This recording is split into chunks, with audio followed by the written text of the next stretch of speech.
पहिला डावा कालवा बारामतीच्या शेतीसाठी हा जीव आहे, आपल्या सगळ्यांना माहिती आहे.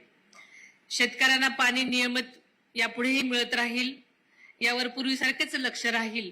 बारामतीसह राज्यातील शेतकऱ्यांना अवकाळी पाऊस आणि गारपिटीचा मोठा फटका बसलेला आहे, आपण सगळ्यांना माहिती आहे. नुकसान झालेल्या पिकांचं सुद्धा तातडीने पंचनामे होतील आणि राज्य सरकार त्यांच्या पाठीशी भक्कमपणे उभे आहे, आपल्याला सगळ्यांना माहिती आहे. बारामतीमध्ये नवीन उद्योग, रोजगार निर्मिती, पर्यटन विकास, कृषी प्रक्रिया, उद्योग, शिक्षण व आरोग्य सुविधा या सर्वच क्षेत्रांमध्ये विकास सुरू राहील. आता विकास थांबणार नाही आणि ही जी सगळ्यांच्या मनामध्ये धाकधूक होती त्यासाठी सगळ्यांनी खात्री बाळगा. जनाई शिरसाई, पुरंदर उपसा योजना, खडकवासला फुरसुंगी बोगदा प्रकल्प आणि महत्वाकांक्षी नीरा करा नदी जोड प्रकल्प यंदाच्या अर्थसंकल्पामध्ये यांची घोषणा झालेलीच आहे, आपल्या सगळ्यांना माहिती आहे. सुपे परिसरातून जिरायत भागाचा शिक्का पुसण्यासाठी दादाने जे काम सुरू केलेलं होतं ते पूर्ण करण्यासाठी निवडणुकीनंतर तातडीने या कामाला सुद्धा गती देण्यामध्ये येईल. देशाचे पंतप्रधान आदरणीय नरेंद्रजी मोदी साहेब, गृहमंत्री माननीय श्री अमितजी शाह साहेब, मुख्यमंत्री माननीय देवेंद्रजी फडणवीस साहेब, उपमुख्यमंत्री माननीय एकनाथजी शिंदे साहेब आणि मंत्रिमंडळातील सर्वच सहकाऱ्यांचा मला भक्कम पाठिंबा आहे. आपण तुम्ही सगळ्यांनी आता प्रत्यक्ष पाहिलेलंच आहे. त्यामुळे कोणत्याही विकास कामाची गती व गुणवत्ता यापुढे कमी होऊ देणार नाही हे आपल्याला आश्वासन देते. शिवशाहू फुले आंबेडकरांची विचारधारा ही महाराष्ट्राची ओळख आहे. आदरणीय पवार साहेब आणि दादा यांच्या प्रगतिशील विचारांचा वारसा सांभाळत मी उर्वरित आयुष्य सतत काम करत राहीन. माझ्या लग्नापूर्वीपासूनच मला सामाजिक कार्याचा वारसा जरी लाभला असला तरी 4 वेळा मुख्यमंत्री राहिलेल्या आदरणीय पवार साहेबांची सून म्हणून आणि 6 वेळा उपमुख्यमंत्री राहिलेल्या अजितदादांची पत्नी म्हणून मी गेल्या 40 वर्षात पवार परिवाराची काळजी घेतलेली आहे. आता बारामतीसह राज्याच्या जनतेची सुद्धा काळजी घेण्याची शक्ती मला मिळावी अशी ईश्वराकडे प्रार्थना करते. या निवडणुकीत उमेदवार म्हणून उभे न करण्याचा निर्णय घेतलेल्या सर्व राजकीय पक्षांच्या नेत्यांचं मी मनापासून आभार मानते. त्यामध्ये आदरणीय पवार साहेब, सुप्रियाताई, उद्धवजी ठाकरे साहेब, रामदासजी आठवले साहेब, जानकर साहेब, त्यांचे मी सर्वांचेच विशेष आभार मानते.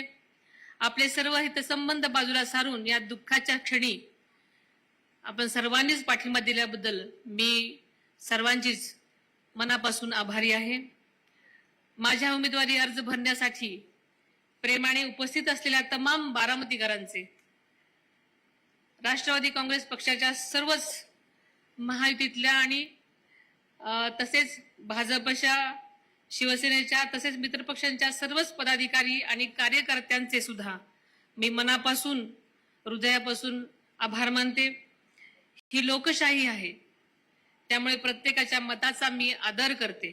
मला खात्री आहे जरी ही निवडणूक झाली तरी तुम्ही सर्वजण माझ्या पाठीशी ठामपणे उभे राहाल. तुम्ही माझ्यावर दाखवलेला विश्वास कधीही फोल ठरू देणार नाही. बारामती माझ्यासाठी केवळ एक मतदारसंघ नाही, म्हणजेच बारामती दादांचं स्वप्न आहे. बारामती म्हणजे आपला विश्वास आहे. बारामती म्हणजे माझ्या आयुष्याची ओळख आहे आणि बारामतीचा विकास हाच यापुढे माझा ध्यास आहे. दादा गेले पण त्यांनी जे पेरलं ते या मातीत खोल रुजलेलं आहे. त्या बीजातून उगवणारं विकासाचं झाड आपण सर्वांनी मिळून जगवायचं आहे, वाढवायचं आहे. बारामतीच्या आणि राज्याच्या विकासासाठी मी नेहमीच कटिबद्ध असेन. आता ही निवडणूक खरी तर माझी नसून ही निवडणूक बारामतीकरांची आहे आणि बारामतीकरांचं दादांवर किती प्रेम आहे हे मी जास्त सांगायला नको. त्यामुळे ही सगळी निवडणूक बारामतीकरांनी आपल्या हातात घेतलेली आहे. त्यामुळे बारामतीकर नक्कीच त्या निवडणुकीमध्ये काय करायचं त्यांनी ठरवलेलं आहे. त्यामुळे नक्कीच तुम्ही मला जशी दादांना साथ देत आलेला आहात त्यापेक्षाही मला काकांभर जास्त साथ द्याल अशी अपेक्षा बाळगते. आपण सर्वजण इथं आवर्जून आलात मला साथ देण्यासाठी, मला आशीर्वाद देण्यासाठी. त्याबद्दल मी आपल्या सर्वांचे मनापासून आभार मानते आणि इथेच थांबते. धन्यवाद. धन्यवाद आदरणीय वहिनी. खरं तर आज दादा नसताना आज सुनेत्र पवार बारामती विधानसभा पोटनिवडणुकीचा अर्ज दाखल करतायत आणि त्या अनुषंगाने यावेळी दादांच्या आठवणींना उजाळा देत त्यांचं स्मरण करत येणाऱ्या कालावधीत बारामती विधानसभा मतदारसंघाकरता आणि एकूणच आपल्या कारकिर्दीत आपण राज्यातल्या जनतेकरता काय करणार आहोत याबद्दलचे मुद्दे त्यांनी आपल्या भाषणात मांडले. आणि दादा गेल्यानं केवळ माझ्या कुटुंबाचं नाही तर राज्यातल्या सगळ्या जनतेचं अपरिमित नुकसान झाल्याची भावना देखील त्यांनी यावेळी व्यक्त केली. त्या भावनिक देखील झाल्या होत्या. अर्थात आयुष्याचा जोडीदार गमावल्याचं दुःख मोठं आहेच, पण त्याचबरोबर त्यांनी विकासाचा जो वसा हाती घेतलेला होता, त्याबद्दलचा जो निश्चय केलेला होता, तो आज अर्धवट न सुटता तो निश्चय पुढे नेण्याचं काम मी करणार असल्याची भावना देखील सुनेत्रा पवार यांनी यावेळी बोलून दाखवली. महायुतीचे घटक पक्षाचे नेता म्हणून आपण बघितलं राज्याचे उपमुख्यमंत्री एकनाथ शिंदे हे देखील या ठिकाणी उपस्थित आहेत. चंद्रशेखर बावनकुळे या ठिकाणी उपस्थित आहेत. राष्ट्रवादी काँग्रेस पक्षातले सगळेच महत्त्वाचे नेते इथे उपस्थित असल्याचं आपण बघतोय. ही निवडणूक बिनविरोध व्हावी ही इच्छा आहे. खरं तर पुरोगामी म्हणवल्या जाणाऱ्या या राज्यामध्ये राजकीय सुसंस्कृतपणा आपण कायम सगळ्यांनीच जपलेला आहे आणि त्या अनुषंगाने ही निवडणूक बिनविरोध होईल अशी अपेक्षा आहे.